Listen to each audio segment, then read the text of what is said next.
Simple lamang ang gamot ko, no? O, basta diretsin mo na. Pakainin mo na. Yes, come in, please. O, pakainin mo na sabon. Ay, Yes. All right. Thank you very much. good morning ho, Doc. Hello, good morning very much. Ako si Olga. Ako yung tumawag sa inyo. Olga, how are you? Ako yung mag-interview sa inyo kasi may ginagawa akong term paper tungkol sa mga first aid. Pwede ba akong mag-observe dito sa clinic nyo at sa mga pasyente nyo? Mag-observe ka lang. Ay, no problem yan. Sandali na meron akong pasyente. Yes, hello, come in. Doc, good morning. Magandang umaga, Doc. Pakikiusap ko lang sana. Gusto kong maggamot tong anak ko dahil nakalunok ko ng pako. Anong bang gagawin ko? Nakalunok ng pako. Napakadali lang. Paano ba? Painumin mo ng martilyo. Martilyo, Doc. Painumin ko ano ko ng martilyo. Bakit ko pa? Ganun na kasimple. Magagaling mo yun. Nakalunok ng pako. Painumin mo ng martilyo. Sige, Doc. Maraming salamat. Walang problema. Sige. Sabi mo na yun ang aking sekretary, ha? Thank you. Doc, ang galing na talaga. Well, Ako lang marami na kayong mga makabagong medical practices ngayon. Bilib na bilib ako sa inyo, Doc.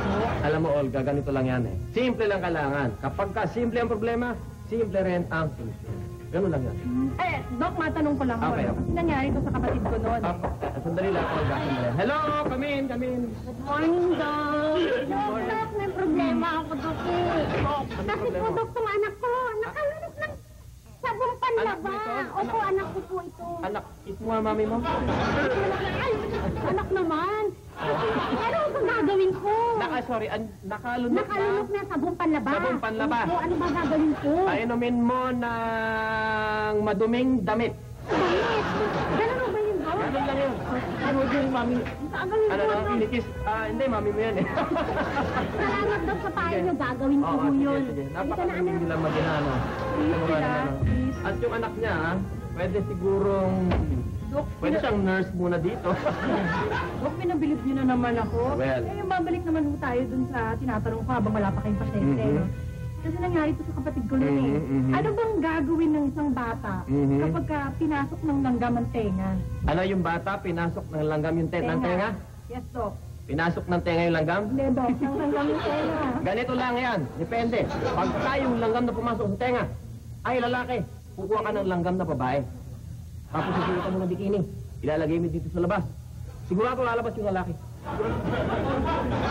Ganun ba yung... Teka. Paano naman malalaman ng langgam na nasa loob ng tenga na merong langgam na nasa labas ng tenga? Ay, maririnig niya yun. He will hear it. He will hear it everywhere in the sound of life. Yeah. Paano naman nangyari yun? Eh, di ba nandun siya sa loob ng tenga? Eh, di maririnig din. Oo nga, no? You have a point, Of Doc. course, Olga. Alam mo, Dok, paano naman kung ang isang bata nakalunok ng payong? nakalunok ng payong, ay napakadali. Well, depende rin. Kapag ka ang payong, kapag nalunok, ay sarado, madali lang sugutin nyo. Kapag nakabukas, kailangan na operasyon. I am doctor. Hello. Pasok po. May pasyente naman tayo. Ay, tuloy yung ayaw dito na. No. Ikaw ba ang pasyente? Ay, hindi. Yung anak ko. Anak mo ito? Opo. Anong problema naman? Hindi, kasi gusto ko lang pong kamustahin kung kamusta naman po yung kanyang ATM card sa loob ng tiyan niya. Ay, yung ATM na pumasok. Ay, kayo ba yan? Kayo pala yung... Ito yung inyong x-ray, oh. Nakuha ko lang this morning. And ito yung inyong x-ray, ano? Ito ang kanyang rib. At ito yung pelvic bone. At ito ang ATM card. Yan. Ano mo? Ay, sorry. Mananaho ba yan? Well, alam mo sa aming findings dito sa laboratory, sa x-ray, sabi nila ay medyo kailangan ng operasyon. Magkano naman ang gagastusin? Well, 40,000 pesos.